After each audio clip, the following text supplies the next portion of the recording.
desatada, una crisis desatada, pero déjeme que le diga algo. Y su abuela tenemos, no tenemos una cosa acá, porque lo que dijo el jefe de gabinete no tiene nada que ver con la realidad, lamentablemente.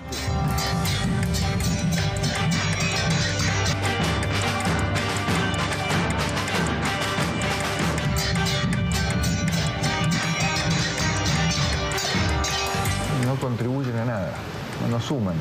No suman porque yo no creo que haya habido un gobierno en décadas con tanta preocupación por el empleo, por el trabajador, por generar nuevas oportunidades.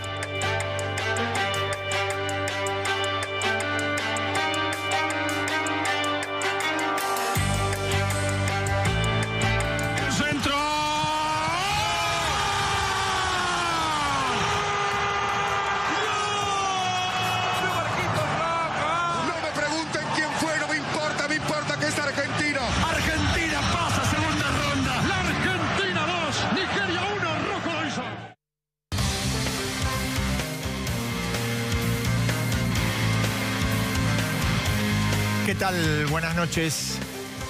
Otra edición de Código Político y veíamos, como es costumbre en la Argentina, otra semana de locos, ¿no? Que concluyó, por lo menos en el raconto que hicimos, con un episodio deportivo, el gol de Marcos Rojo, la euforia y todo lo que siguió y toda la expectativa que sigue detrás de eso, mientras siguen ocurriendo cosas fuera de lo deportivo, aunque lo deportivo sirva de marco para algún alivio a tanta angustia y tanta tensión que genera la actualidad y que genera la política y que genera la economía sobre todo. Y empezábamos con lo que fue la huelga del lunes, que parece que hubiera sido hace un año. No, fue el lunes. Fue una huelga importante con mucha adhesión, más allá de que el transporte siempre es un elemento decisivo. Fue una huelga donde es cierto que en parte se están dirimiendo internas sindicales, donde también el sindicalismo empieza a buscar posiciones de cara al año electoral 2019, pero también es cierto que hay un contexto social que explica todas estas cosas. Más allá de cortes y piquetes, el paro tuvo una adhesión muy alta, porque la situación tiene que ver con ese nivel de adhesión. Después veíamos también lo que fue ayer, la presencia de el jefe de gabinete, Marcos Peña, y a uno le queda una impresión, ahora lo vamos a corroborar con uno de los invitados, a uno le queda la impresión que el gobierno todavía no encuentra un mensaje para este tiempo que es diferente al tiempo que concluyó con la tormenta financiera de mayo.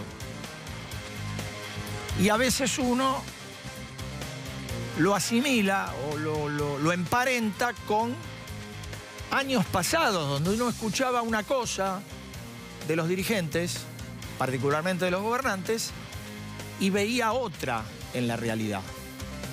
La historia se repite, como se suele repetir en la Argentina. Y también vimos algunos flashes sobre lo que ha sido esta semana menos tranquila en términos económicos financieros, sobre todo financieros, que lo que había sido la semana pasada, donde el gobierno creyó que había anclado un poco a partir de que el dólar se movió menos y a partir de que el Banco Central, desde el lunes de la otra semana, tomó una batería de decisiones. Bueno, esta semana volvió la volatilidad, volvieron los mercados a moverse, los valores argentinos cayeron en general, más allá del pequeño repunte de hoy. El dólar se movió, hoy se movió 68 centavos hacia arriba. La explicación se busca en el exterior. Hay una parte de verdad en esto, pero la situación es mucho más compleja y a veces hay que mirar un poco menos afuera y un poco más adentro acerca de qué es lo que pasa, qué es lo que sigue irresuelto y cuál sería el camino más adecuado para tomar en esta crisis. Esta es la propuesta que tenemos para Código. Nos acompaña el titular del jefe del Senado, la Argentina Federal, Miguel Ángel Pichetto. Hombre Bueno, hombre que ha sido clave en estos 2 años y medio en función de el rol que tuvo la oposición, sobre todo el primer año y pico, para colaborar con un gobierno de minoría que necesitaba sancionar leyes. Bueno, ese tiempo pasó, ahora estamos en otra etapa. Vamos a hablar con él de todo esto, vamos a hablar también del peronismo y de lo que viene.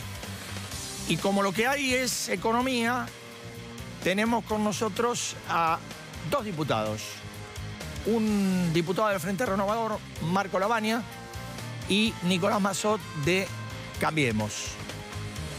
Con ellos, o ellos mejor dicho, nosotros preguntaremos, nos explicarán de verdad qué es lo que está pasando.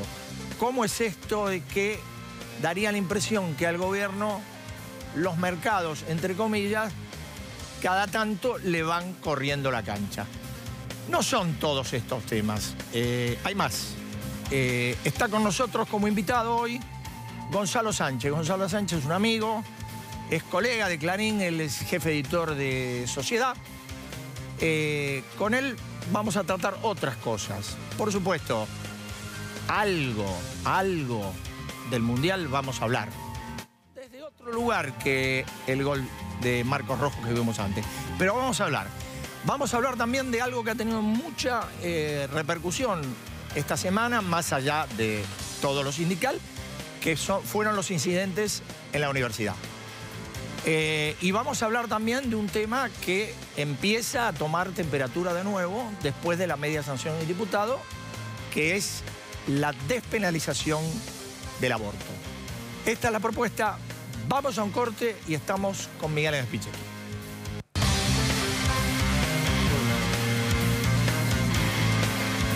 Senador Pichetto, gracias por estar. ¿Qué tal, Eduardo? Linda corbata y lindo color. ¿Por qué me lo dice? Bueno, es un tono verde muy lindo.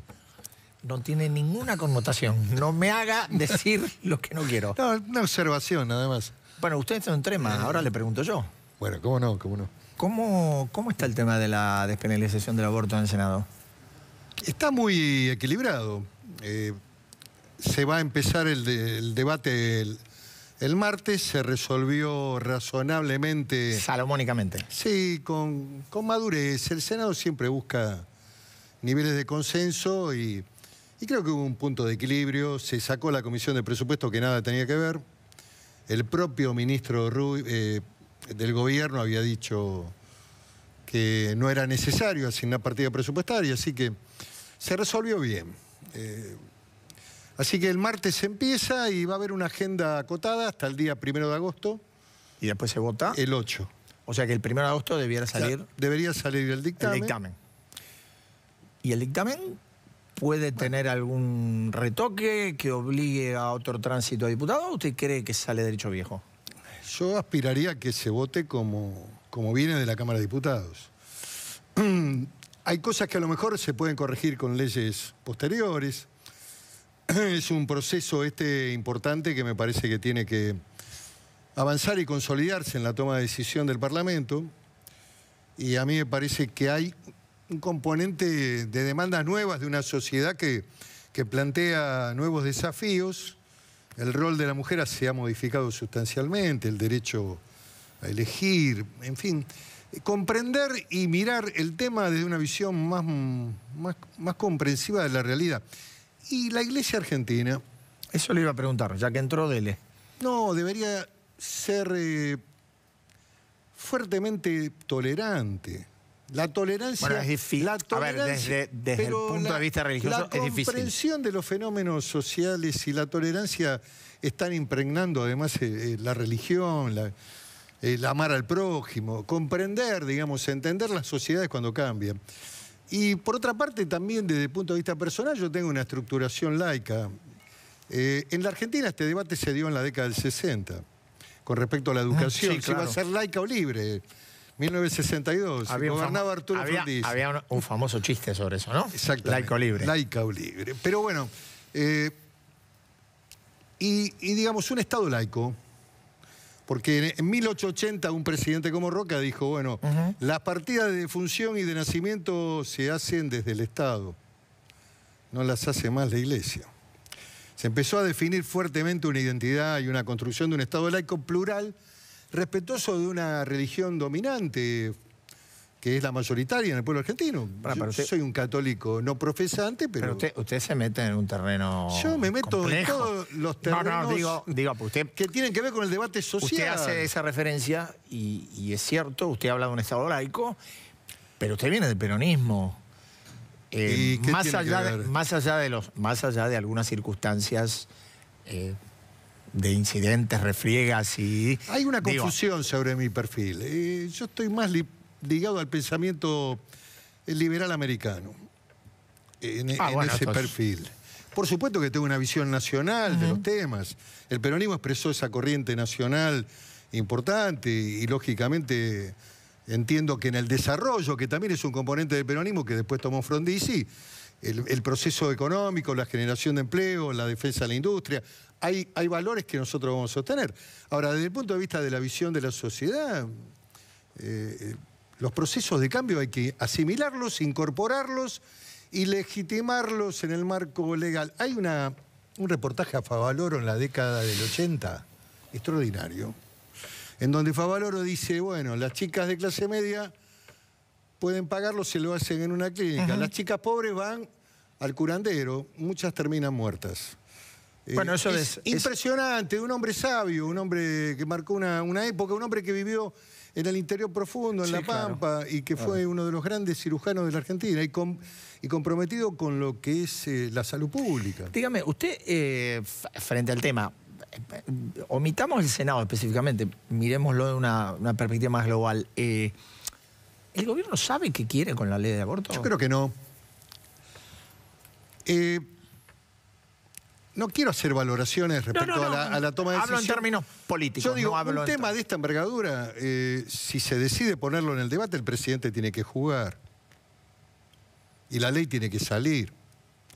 Y hay que tratar... Es cierto que es un tema de conciencia, es un tema que cruza transversalmente a todos los partidos y se define por las convicciones. Uno no puede, indudablemente, en este tema, o en este tipo de temas, hay muy pocos temas que corten así. Claro, y que no son, digamos, no se puede identificar con la disciplina política o partidaria, y que tienen que ver con la visión de la sociedad, la visión también del dogma, de la religión, la vida, el derecho de la mujer, los nuevos derechos de la sociedad y la mujer como un componente fundamental de esta etapa del siglo XXI. Ahora bien, si un gobierno decide impulsar una iniciativa de esta, tiene que ponerse al frente. Alfonsín se puso al frente en el 85 cuando impulsó el divorcio vincular. Es verdad. Y los Kirchner, matrimonio igualitario. Ya lo había hecho Perón en el 51. La dictadura del 55 había derogado la ley de divorcio vincular. Pero lo que está en la realidad es imparable, más temprano que tarde. Esto puede no salir, a lo mejor... bueno, cuando usted ve los procesos en otros países... A ver, el Vaticano está clavado en el escenario de una república italiana que tiene la ley de hace 40, 50 años. 78. La Corte Americana definió claramente la habilitación del aborto hace más de 40 años, en un fallo en la Corte Warren. ¿Qué quiero decir? Que indudablemente que hay procesos de evolución que si no se entienden y comprenden y se canalizan, finalmente la sociedad presiona y finalmente logran romper los diques de contención. Y una visión tan rígida, tan estructurada, tan dogmática, me parece que se contrapone a una visión más moderna. Yo digo que en este tema no tiene que ver con la edad. Es para consolarnos un poco. Gracias. Que hay hombres que tienen edad, pero tienen una visión moderna. Y hay jóvenes que son viejos. Sí, eso es verdad. Dígame, usted no tiene... Ayer estuvo Marcos Peña. Ayer estuvo Marcos Peña. En el Senado. Primero le pregunto qué le quedó a usted del paso de Marcos Peña. Segundo, lo que yo decía antes, digo, uno empieza a emparentar algunos algunos relatos, en el buen sentido, no lo digo peyorativamente, de la realidad de este momento como desacoplados de lo que pasa, como nos pasó, por ahí a usted le pasó menos, pero como nos pasaba a nosotros a veces cuando escuchamos a Cristina decir algunas cosas y cuando en la realidad se verificaban otras. Bueno, el discurso del jefe de gabinete, que fue un discurso articulado tratando de alentar un programa de desarrollo y de crecimiento, indudablemente que tiene una visión de optimismo y que yo le reconozco, digamos, su actitud, la predisposición a venir, a poner la cara. Eso es un dato importante, valioso sí, claro, desde el punto de vista institucional. Claro. Se contrapone con un presente un poco más sombrío en términos de las realidades económicas. Justamente en el día de ayer todos los datos de esta bolsa de Buenos Aires estaban en caída libre, habían caído más de 10, 12 puntos, 9, 10 puntos. Es cierto que también en otros lugares del mundo cayó la bolsa, pero unos 52. Quiere decir que aquí hay cuestiones de impacto local que gravitan. Y significativamente cayeron las acciones de las empresas de energía, que es un dato para analizar un poco más en profundidad. Empresas como Metrogas, esas cayeron 13, 14 puntos. El aumento del dólar, indudablemente que hay una volatilidad y no hay un plan económico puesto en el escenario que motive, que genere expectativas y esperanzas. Parecería que, digamos, aquí lo único que está previsto es que tenemos que arrodillarnos frente a la utopía del ajuste, digamos. Y eso no genera entusiasmos. Hay un marco que hay que generar, digamos. En este sentido, nosotros vamos a trabajar con mucha ahora viene responsabilidad. Viene la ley del presupuesto, ¿no? Exactamente. Son 200.000 millones. Un poco más, aparentemente. Bueno. Pero, de todas maneras, esto requiere de un proceso de acuerdo federal.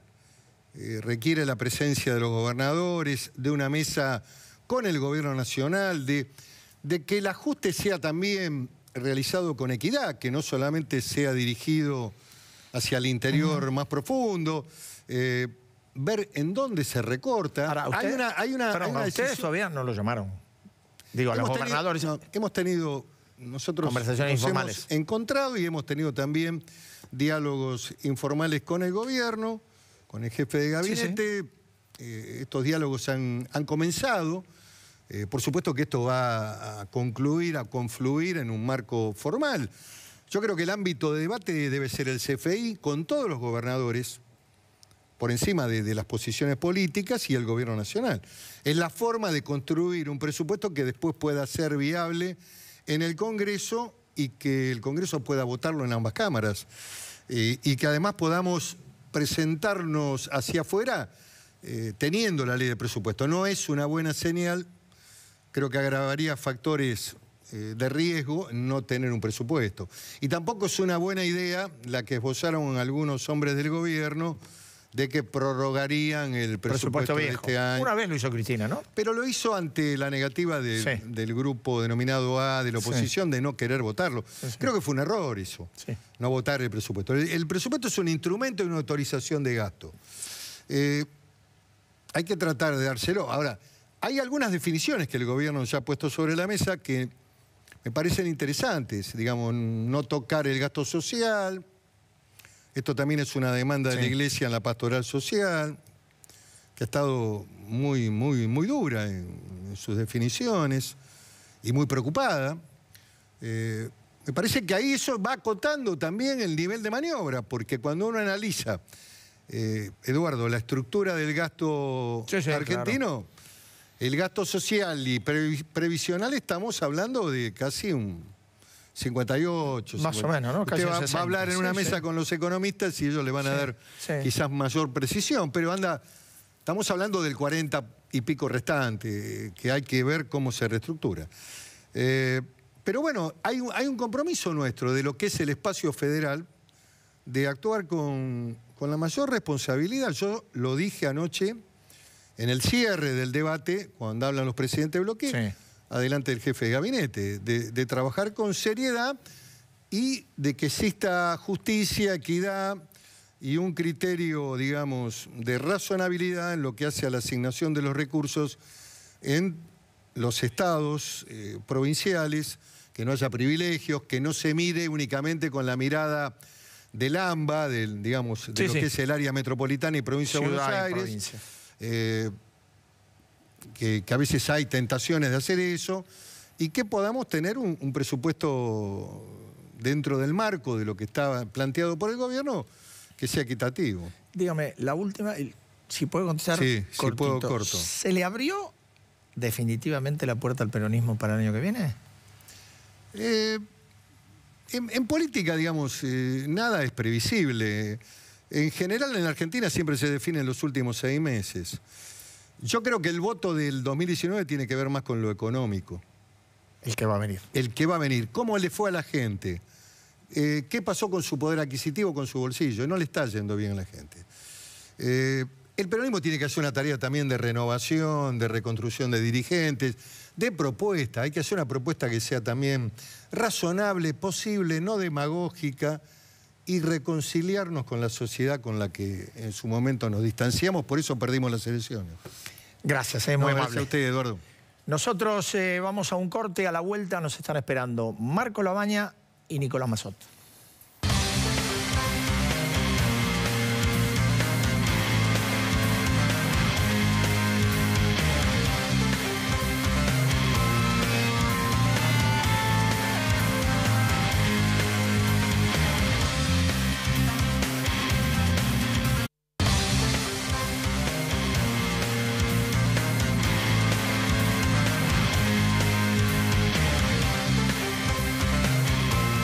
Marco Labaña, Nicolás Massot, gracias por estar. A vos por la invitación. Gracias. Demorada, porque distinguido colega. La tendríamos que haber hecho hace algunas semanas y recordamos, le decimos al televidente, teníamos la mesa hace un par de semanas, renunció Sturzenegger y hubo un cambio de planes. Y bueno, cambió todo. Aquí los tenemos y les agradecemos mucho. Un placer. Le pregunto a los dos, ¿pasó lo peor de la crisis o lo peor de la crisis está por venir?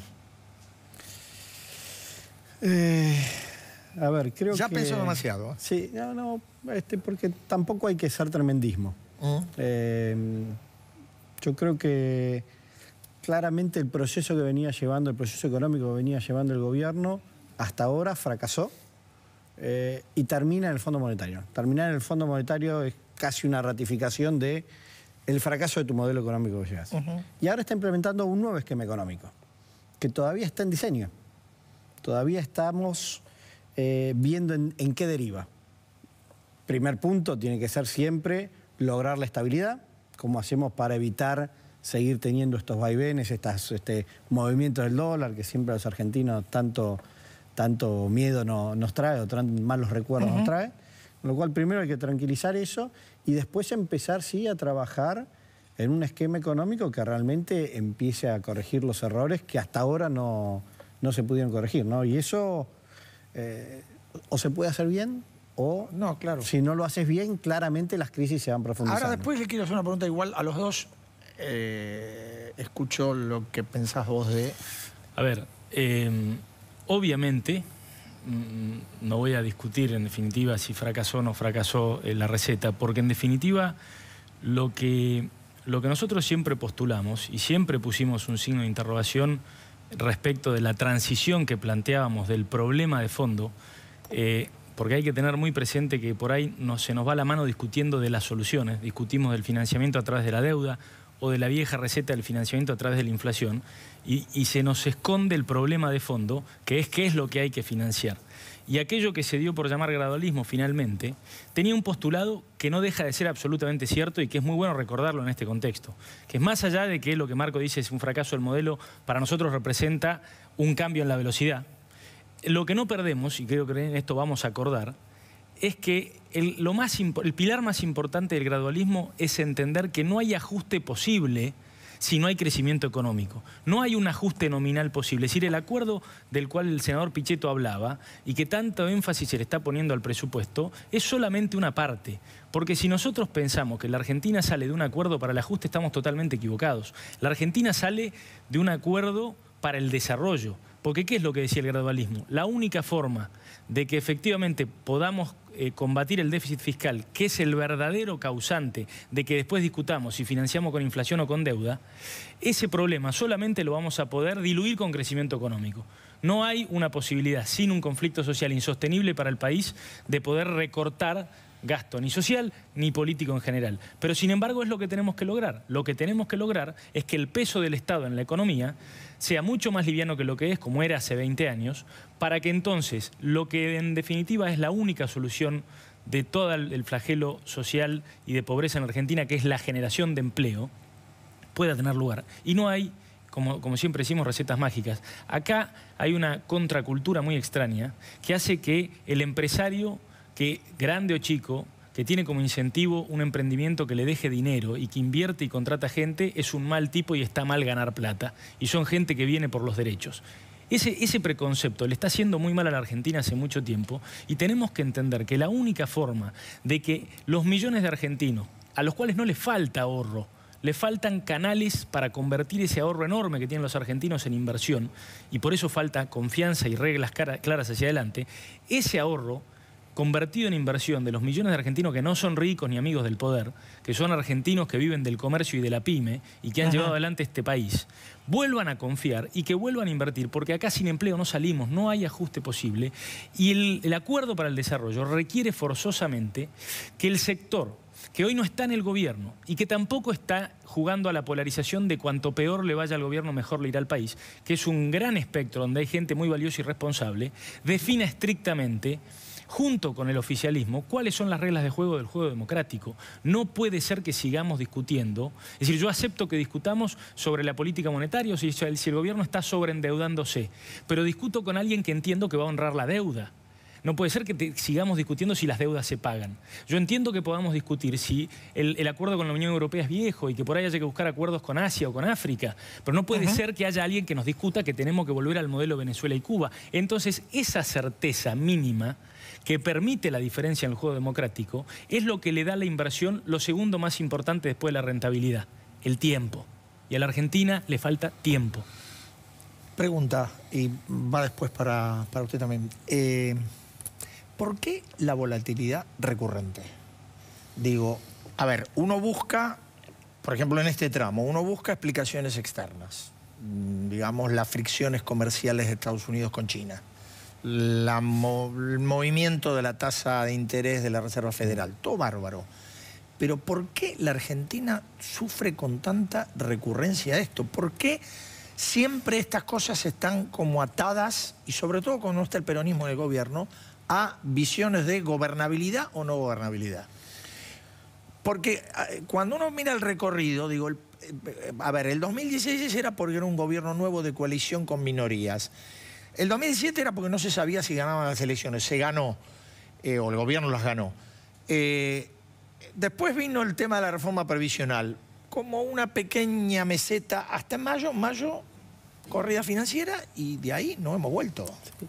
A ver, el problema es que, y en esto creo que es lo bueno, y rescato también lo que decía Nicolás, es que hay algunos consensos que son básicos. Que tenemos que lograr el equilibrio fiscal, y ojalá logremos en el 2020 el equilibrio fiscal como está previsto. Digo, hay que defenderlo. Digo, son datos que hoy hay consenso de que hay que lograrlo. Lamentablemente hasta ahora, eso que todos coincidimos no lo hemos logrado, salvo en muy pocos años, a lo largo de nuestra historia, no hemos tenido superávit fiscal, no hemos tenido los superávits que hacen que la economía sea sana. Entonces lo que te termina pasando es que sos muy vulnerable a las cosas que te pasan afuera. Y no es una cuestión política de signo político. Yo recuerdo Menem durante la convertibilidad, por los problemas de la convertibilidad estaba muerta en el año 94 y después se estiró con respirador artificial. Tuvo el efecto tequila, Rusia, Brasil. Bueno, el kirchnerismo tuvo lo suyo también. El kirchnerismo también tuvo lo suyo. Cuando vos tenés una macroeconomía que está llena de desequilibrios, lo que te termina pasando es que sos vulnerable. Que ser vulnerable significa que el mundo estornuda o pasa algo interno que descoloca, y entonces tenés los vaivenes. También puede haber algo de mala praxis, ¿no? Desde ya, el problema, que es la crítica, si querés, que yo le hago al gobierno, es que no pudo corregir los fuertes desequilibrios que le dejó el gobierno anterior. En vez de corregirlos, pese a que hemos tenido, si se quiere, una actitud o una negociación política de darle las herramientas que necesitaba el gobierno, no ha podido corregirlo, y es más, hay algunos de ellos, como por ejemplo el externo, que los ha profundizado. Y eso te hace cada vez más vulnerable. Entonces lo que hay que romper es esos desequilibrios. Hay que trabajar para realmente poner el superávit fiscal, el superávit de la cuenta corriente. Tienen que ser bases de un modelo macroeconómico sustentable. Si no, va a ser imposible que logremos el crecimiento. Coincidimos en que hay que lograr, por la vía del crecimiento, la reducción de los déficits. Bueno, pero hay que hacerlo. No es la vía del ajuste que nos va a sacar de esto, ¿no? No, está claro. Igual, a ver, yo supongo que, como decía antes Miguel Pichetto, hay una herramienta que ahora viene, que es la discusión del presupuesto, donde algo de todo esto tiene que quedar plasmado. Digo, también es difícil imaginar cómo se hace simultáneamente, y por ahí esto es una opción que la dirigencia tiene que tomar, cómo se hace simultáneamente un combate contra una inflación que está muy alta, con un plan de desarrollo, con un plan de ajuste y achicamiento del Estado. Digo, de pronto habría que poner alguna prioridad, ¿no? Sí, lógicamente, y la prioridad, insisto, tiene que ser, aunque parezca tautológico, tiene que ser el crecimiento de la actividad y sobre todo el crecimiento del empleo. A ver, entendamos una cosa, porque ya que, digamos, tomo este triángulo que vos marcás. Y la verdad es que el flagelo más grande de la inflación, es decir, hay niveles de inflación tolerables, por eso en el mundo ha funcionado el sistema de metas, pero en la medida en que el trabajo sea mayoritariamente formal, es decir, el modelo sindical del cual la Argentina tanto se ufana, y que creo que tiene con qué ufanarse, terminó siendo, como parte del problema de fondo, del cual todos somos parte, un defensor de privilegios. Es decir, quienes tienen en la Argentina un trabajo formal son privilegiados. El derecho al trabajo ha pasado a ser un privilegio porque son casi el doble aquellos que por distintos motivos, por no ya siquiera buscar trabajo o por haber accedido a un trabajo informal, están absolutamente expuestos a la inflación y son muchos más que aquellos que tienen cobertura. Entonces, ¿a qué me refiero con el crecimiento? Esto que parece, cuando uno pide inversión o crecimiento, que parece tan lejano. Vos viste que Pichetto hablaba de la política americana. Sí. ¿Vieron cómo en Estados Unidos hacen campaña los candidatos? No prometen obra pública, no prometen reforma en salud, prometen millones de puestos de trabajo. Lo que a la Argentina le hace falta para combatir definitivamente o cubrirse contra la inflación y destituir a la pobreza es empleo formal de calidad y requiere mucho. Necesitamos, según los cálculos que cada uno haga, 10 años de crecimiento a razón de 400 o 500 mil empleos por año. Y eso, insisto con lo anterior, porque es el producto de la política en el cóctel económico, es sobre todo la certeza y el plazo. Cuando yo hablo de mínimos niveles de acuerdo, es que los actores económicos, que no son grandes corporaciones internacionales, es la sumatoria de las pymes y los comercios pequeños que más generan empleo, tienen que saber medianamente cuáles son las certezas que le da el sistema de partidos. Por eso yo celebro que el peronismo empiece a organizarse de manera distinta a solamente la retórica de la vuelta al pasado. Porque entonces vamos a tener un dato que hoy no tenemos, que es ¿cuál es la propuesta alternativa a Cambiemos? Que ya sabemos que no es volver al cepo y la hiperinflación. ¿Cuál es esa propuesta que le va a dar a los agentes que tienen que decidir en la economía sobre la inversión y el trabajo qué es lo que hay de cierto y qué es lo que está librado del juego democrático? ¿Qué es lo que le va a dar largo plazo al país? Eso es la política y ahí es donde estamos fracasando. Una pregunta para los dos también, lo más breve que puedan.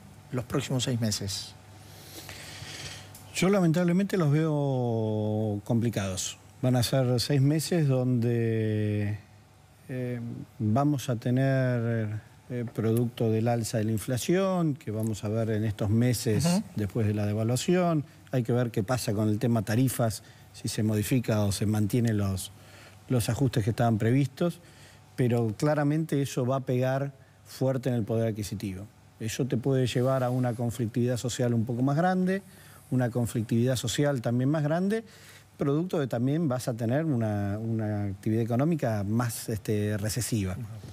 Y eso el gobierno va a tener que administrarlo muy bien, va a tener que, yo creo que el gobierno tiene que plantear un cambio de 180 grados de su política económica, porque los lineamientos que dice Nicolás los coincido, pero leo el acuerdo con el Fondo Monetario y no va en esa línea, va en una línea más de ajuste que de cómo logramos crecimiento. Más, leo el acuerdo con el fondo, es reducción de déficit, que de vuelta vamos a defender la necesidad de tener un superávit fiscal, y si lo logramos en el 2020 hay que buscar lograrlo en ese punto. Pero veo la actividad económica que está prevista en el acuerdo y es de 0,5, 1,5, 2% el año que viene.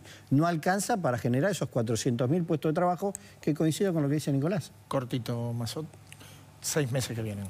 Sin duda, 6 meses difíciles en donde no podemos negar ni dejar de reconocer que nuestra principal preocupación tiene que estar puesta en sostener el nivel de actividad y por ende el empleo, que es lo que vengo diciendo.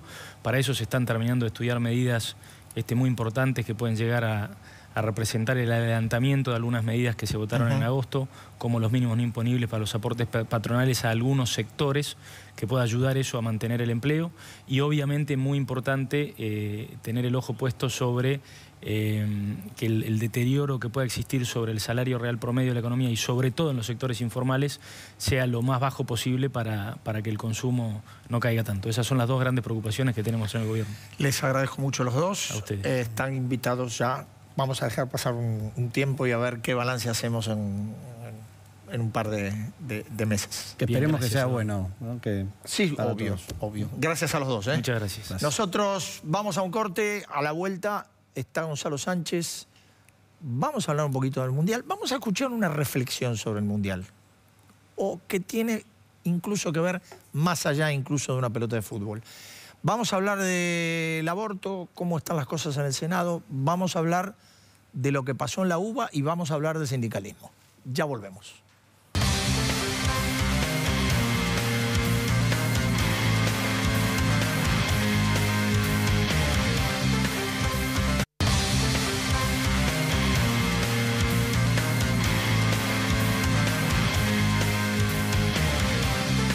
Y aquí estamos de vuelta, y aquí estamos con Gonzalo. Gonzalo, gracias. ¿Todo bien?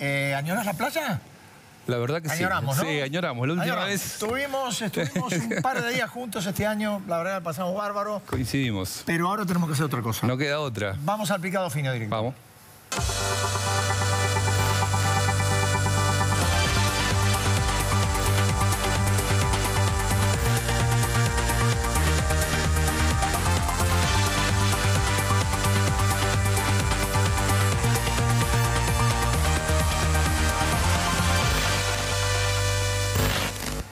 Y acá estamos. Por si alguien no lo registró, Gonzalo está todas las noches en Radio Mitre. Radio Mitre, gracias. Hoy se pegó el faltazo y viene acá para estar con nosotros. Así es. Hablamos un cachito del Mundial, pero... A ver, vamos a escuchar esto, después hablamos. Tengo cosas para decir. A ver, director, adelante. Argentina vive muy convulsionada, todos los días vive muy convulsionada la Argentina. Y no solamente por el fútbol o por la selección. El día a día se hace difícil en Argentina porque la gente vive alterada y vive con muchas ganas de pelear más que de disfrutar la vida. Y vive siempre buscando a dónde están los problemas, a dónde están los conflictos. Daría la sensación que sin conflictos no podemos vivir.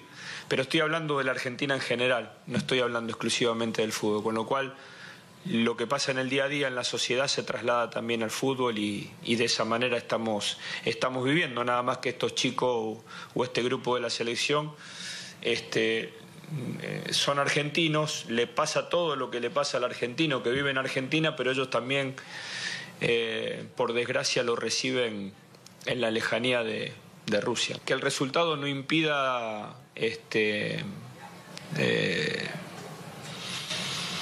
que todo pueda mejorarse. Bien, bueno, presentemos. El señor que hablaba es Gerardo Martino, fue técnico de la selección. Debo hacer, por una razón de ética, vos simpatizás. Una aclaración. Simpatizás un poquito. No, bueno, un poquito. No lo elegí. Claro, porque además de haber sido técnico de News, campeón, es amigo personal. Ahí está.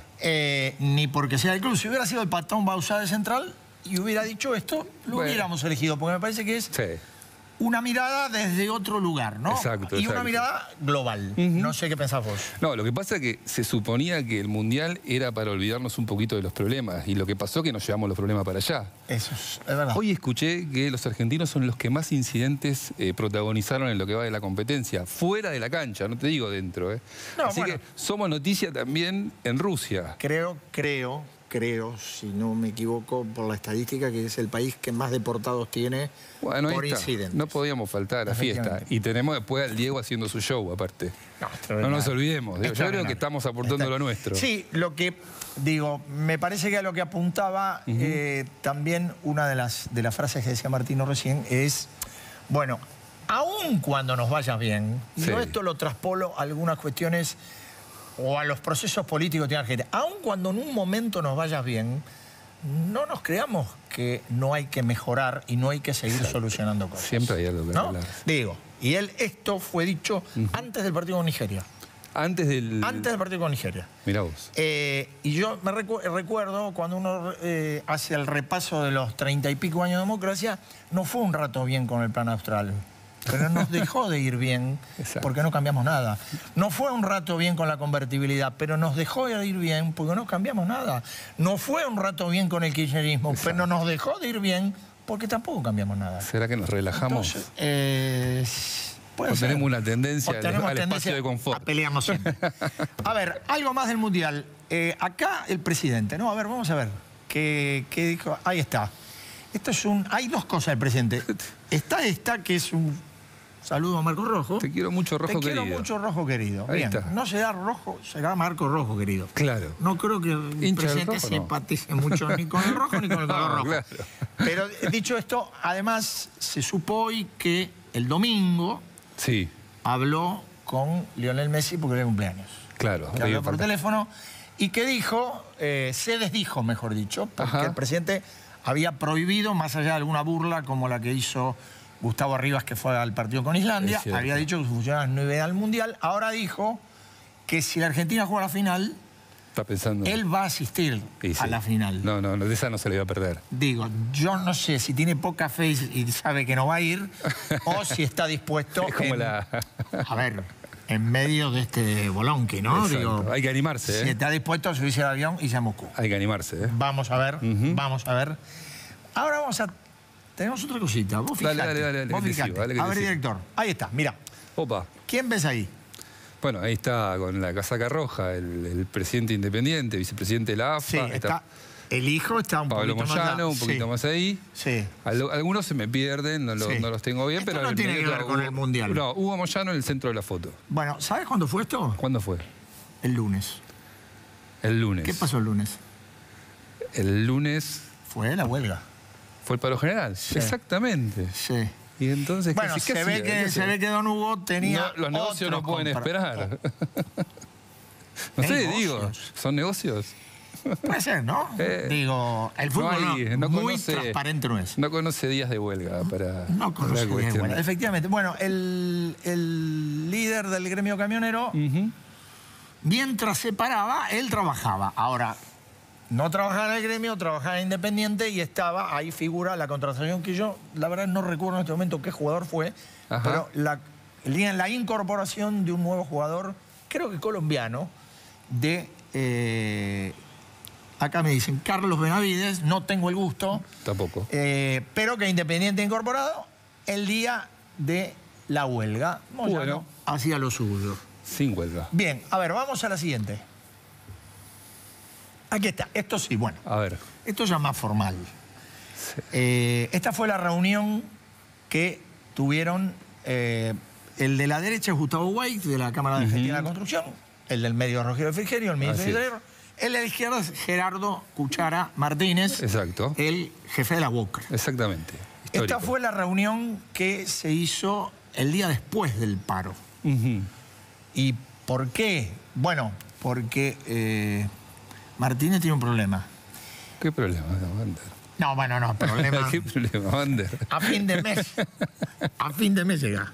Seguro. Quédate eso tranquilo. No es un problema. No, tiene un problema porque lo que teme es que en este tema de ajuste y de compromiso con el fondo, donde hay en juego más o menos 200.000 millones de ajuste, sufra la obra pública. Claro, y ahí... Si la obra pública sufre... Sufre la caja. Sufre la caja, sufre la construcción. Exacto. Su gremio se dedica a eso. Vos sabés que en los últimos años creo que cerca de 25.000 afiliados más ha tenido. Eso fue la caja. Por lo que ha sido el motor del poquito crecimiento que hubo, pero el motor fue la construcción. ¿Qué fue a pedir Martínez? Weiss también, ¿eh? Weiss también porque está tan se interesado. necesita. No, voy a decir que... Bien. Todos nos necesitamos. Fueron a pedir que el gobierno contemple no podar la obra pública o podar lo menos posible porque es un sector sensible. Es un problemón. Para la actividad. Bien. Bueno. En principio se llevaron el compromiso de que eso puede ocurrir. Ahora, a la hora de pasar la tijera... Viene por ahí.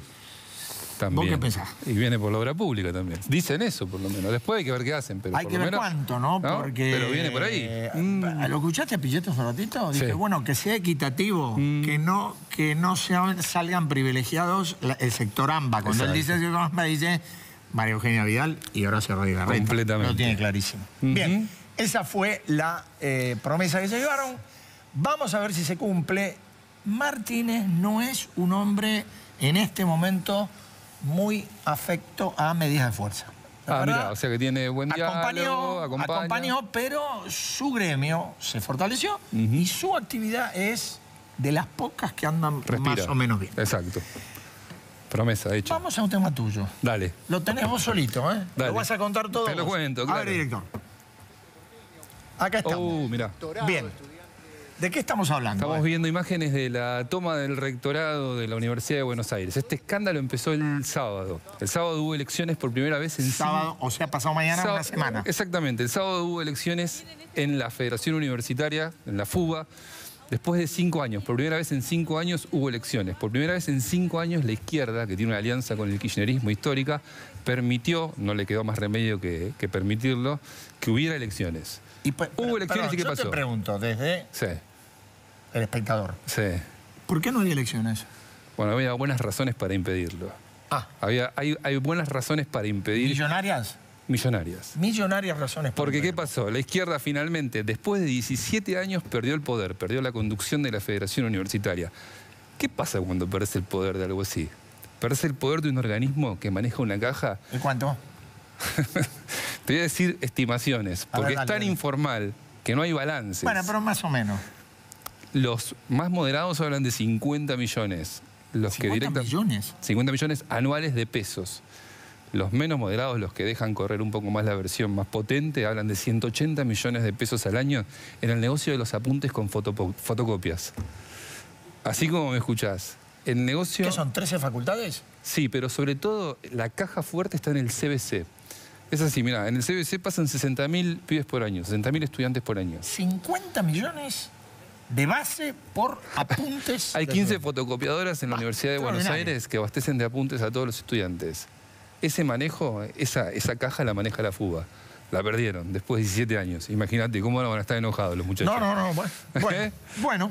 ¿Qué sé yo? ¿Qué más querés que te cuente?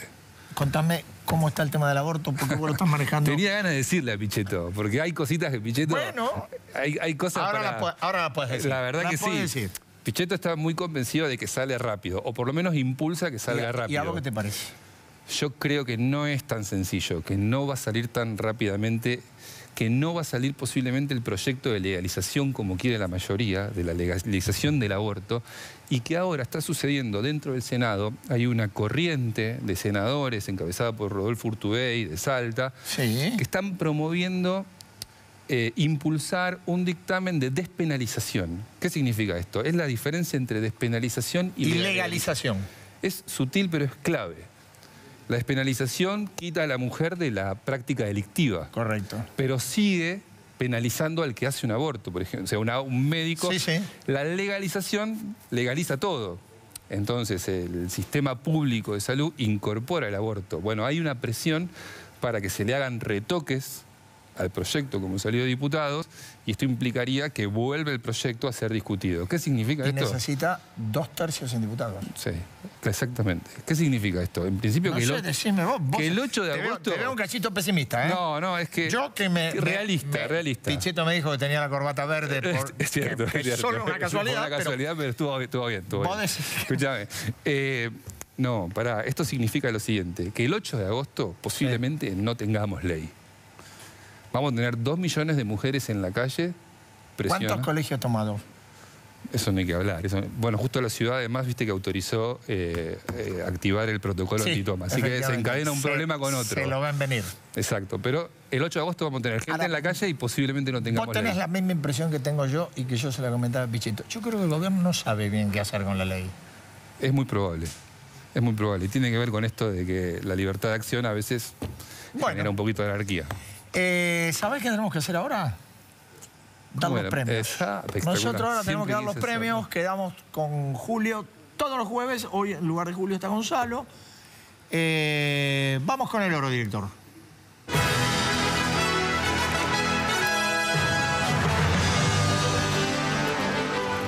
¿Y para quién? Bueno, muy bien. Pino Solana. Che, vos tenés, perdóname que te quiero hacer una pregunta. ¿Vos tenés alguna noticia de que hayas hecho algo en términos políticos que merezca darle el oro? No, pero pronto viene. Pero vos sabés por qué se lo da. Sí, claro. No, dale, decilo. On the winner is. Pino Solana Hollywood. Efectivamente. Pino Solana Hollywood. Pino Solana fue nombrado junto a otra cantidad de personas como miembro integrante de la Academia de Hollywood por su actividad como director de cine. Impresionante. Va a votar el Oscar. A ver. Va a votar el Oscar. O sea, va a tener peso, va a votar el Oscar. A ver, que un hombre como Pino Solana, con la trayectoria que tiene, como político, como director de cine, la verdad que ha hecho cantidad de películas, a uno le podrá gustar alguna más, otras menos, pero tiene una trayectoria, tenga una nominación como miembro de la Academia. Impresionante. En un país como la Argentina, donde la política está como mal, merece el oro Pino Solana. Sin duda. Aparte sigue haciendo películas y documentales. Absolutamente. Vamos. Vamos al plomo, director. Y se viene, y se viene, y se vino, y se vino, y se vino. El pollo Rubén Sobrero, secretario general de la Unión Ferroviaria. ¿Tenemos algo para escuchar? A ver, ¿sabés si nos permiten escuchar algo? ¿Tenemos o no tenemos? Sepan muy bien que este paro se hizo a pesar de la CGT. Se le hizo con la fuerza que vino de abajo y con la misma fuerza vamos a seguir empujando por las 36 horas, por un plan de lucha hasta que caiga el gobierno. Bien, listo, esto es plomazo, ¿no? Digo, después se rectificó, pero viste. Después se rectificó, pero ya había dicho todo, fervoroso. Claro, si yo te clavo un puñal, después me arrepiento. Sí, pero, claro, no. Bueno, Sobrero, tranquilícese, don Sobrero, que no caiga nadie. Usted tampoco, pero llévese el plomo. Música, por favor.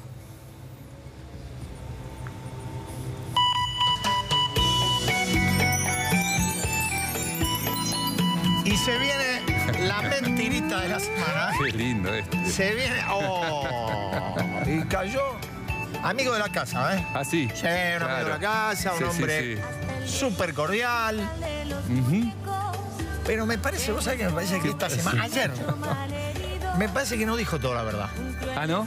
No, porque viste que lo decía Pichetto hace un ratito, estuvo en el Senado dando el informe anual, valoró el senador la presencia, pues dice, no fue tan habitual en los 10 años pasados que el jefe de gabinete fuera. Bueno, Marcos Peña fue. Ahora, ¿sabes lo que dijo? ¿Qué dijo? A ver, después decime qué pensás. Él dijo que se había hecho el acuerdo con el fondo porque era una garantía para seguir con el gradualismo. ¿Cómo? Para seguir para seguir con el gradualismo y evitar, escucha esto, y evitar la crisis. Opa, ¿dónde estamos? ¿Qué está en Rusia? ¿Está en Escandinavia? No, bueno. ¿A vos te parece que toda la verdad no dijo? Te lleva el Pinocho merecido, ¿no? Bien. Merecido. Como Marcos Peña no dijo toda la verdad, nosotros de hace mucho tiempo con Julio decidimos que el que no dice toda la verdad se lleva el Pinocho. Va para la Casa Rosada. Nosotros volvemos el jueves que viene. Desde ya, muchísimas gracias a Gonzalo Sánchez por estar. Chau, hasta el jueves.